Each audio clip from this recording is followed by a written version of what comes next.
दोस्तों, आज की कहानी है ननन जी आपने तो मेरी खुशियाँ छीन ली।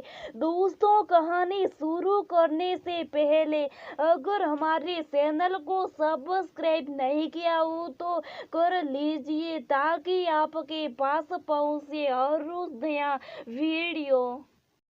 अमृता की देवर शेखर की शादी होने वाली है।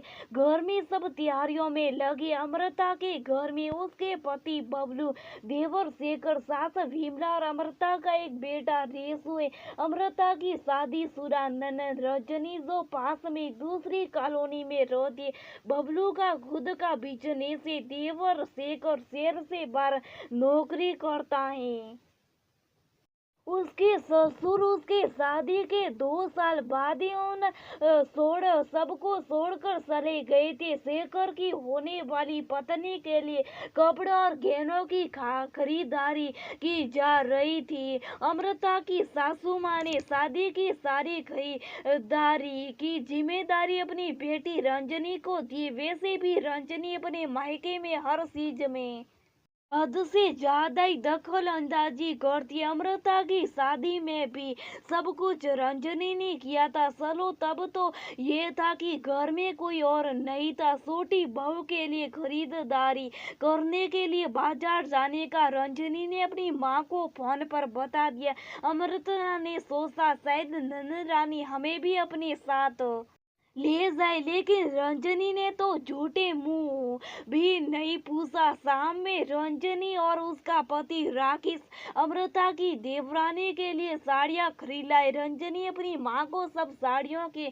दाम बताती जा रही थी। विमला जी बड़ी खुश की उसकी बेटियां सब कुछ इतने अच्छे से कर लाई। दोनों माँ बेटी इतनी मगन थी कि उन्हें अमृता के पास होने का भी कोई एहसास नहीं था। धीरे धीरे शादी की सारी शॉपिंग पूरी होने को थी, लेकिन रंजनी को किसी ने एक बार भी बाजार चलने को नहीं कहा।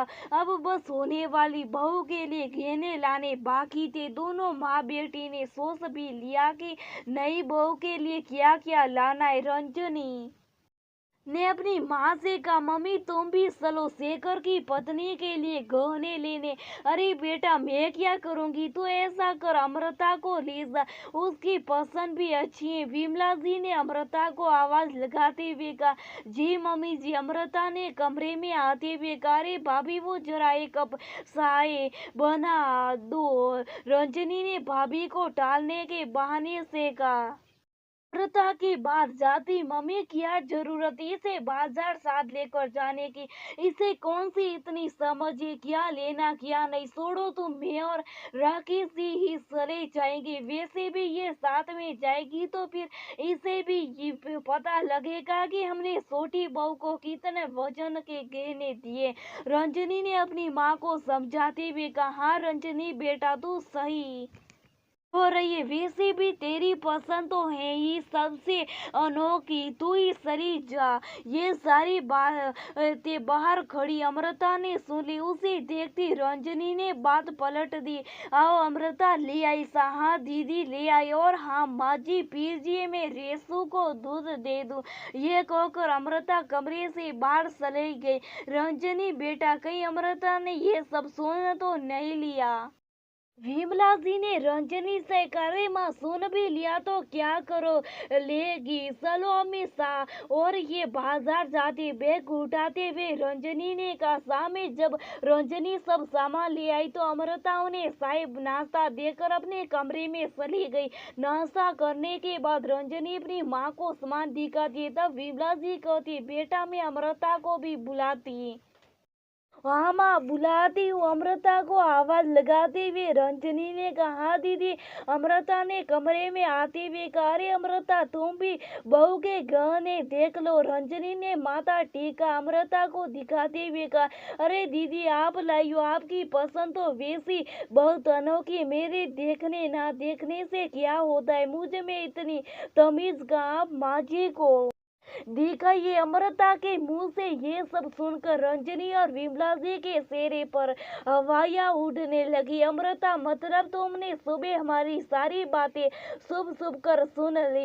रंजनी ने अमृता से कहा, दीदी मैंने शुभ कर किसी की बात नहीं सुनी। वो तो जब आपने मुझे साय के लिए कहा था तो उसके बाद अचानक माँ जी की साय का पूछने आ रही थी, तब आपकी बातें मेरे कानों में पड़ गई। लेकिन दी आपकी बातें सुनकर मुझे दुख हुआ। दीदी मन तो मेरा भी कहता है अपनी होने वाली देवरानी के लिए खरीदारी करने का, अपने देवर के साथ हक जमा कर शॉपिंग कर जाने का, उन्हें सिखाने का, उनकी खिसियाई करने का।